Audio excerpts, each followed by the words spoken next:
दुसरी गोष्ट, या एचपीसी मध्ये आपण या 3 निकषाच्या आधारे मूल्यमापन करणार आहोत. पहिली आहे जाणीव जागृती, ज्याला पूर्वज्ञान असं म्हणतो आपण. दुसरी आहे संवेदनशीलता, त्यानंतर तिसरी आहे सर्जनशीलता.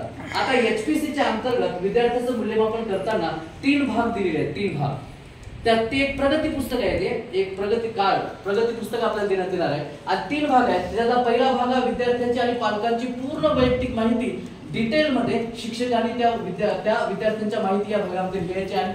आणि दुसरा महत्त्वाचा भाग मी याच्या आधी सांगितलं की एचपीसी मध्ये नवीन शैक्षणिक धोरणामध्ये निसर्ग विषयक बुद्धिमत्तेला जास्त व्हॅल्यू दिलेला आहे.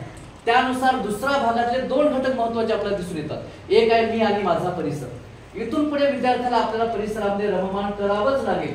ज्याप्रमाणे जगद्गुरु तुकोबाराय म्हणतात, वृक्षवल्ली आम्हा सोयरे वनचरे पक्षी ही सुस्वरे आळविती. वृक्षामध्ये, वेलीमध्ये, लतामध्ये, तरुमध्ये विद्यार्थ्यांना रममाण करायचं आणि निसर्गाची जी सौंदर्य दृष्टी आहे ते निसर्ग दृष्टी विद्यार्थ्यांमध्ये निर्माण करायची. या जसं आपण परसबाग तयार करतो, वृक्षारोपण तयार करतो. आणि मला अभिमान आहे की माने सरांनी एकदा खडकाळ भागामध्ये सुद्धा एवढे सुंदर वांगी तयार केले की ते वांगी चोरायचं मला कधी कधी मोह तयार होतो.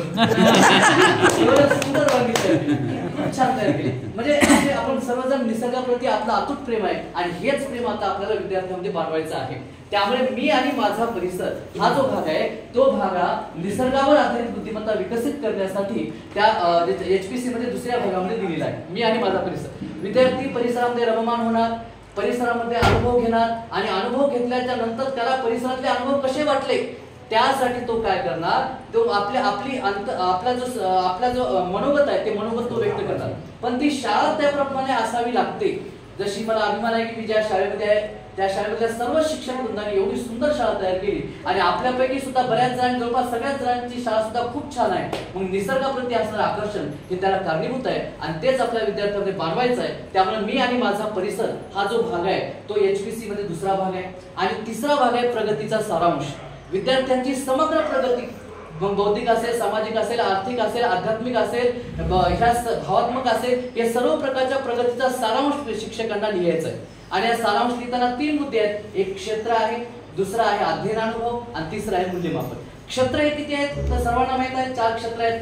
ज्ञानात्मक क्षेत्र आहे, बोधात्मक क्षेत्र आहे, भावात्मक क्षेत्र आहे आणि क्रियात्मक, ज्याला आपण शारीरिक विकास असं म्हणतो आपण. या 4 क्षेत्रानुसार तुम्ही विद्यार्थ्यांना कोणकोणते अध्ययन अनुभव दिले हे आपल्याला त्या प्रगतीच्या सारांशामध्ये लिहायचं आहे. आणि त्यानुसार तुम्ही अध्ययन अनुभव दिल्यानंतर आता महत्त्वाचा मुद्दा आहे मूल्यमापन. आता मूल्यमापन एचपीसीच्या अंतर्गत कसं करायचं. आतापर्यंत आपण विद्यार्थ्याचं मूल्यमापन करतो आणि मूल्यमापन करताना विद्यार्थी केंद्रित असतो, परंतु त्याचं मूल्यमापन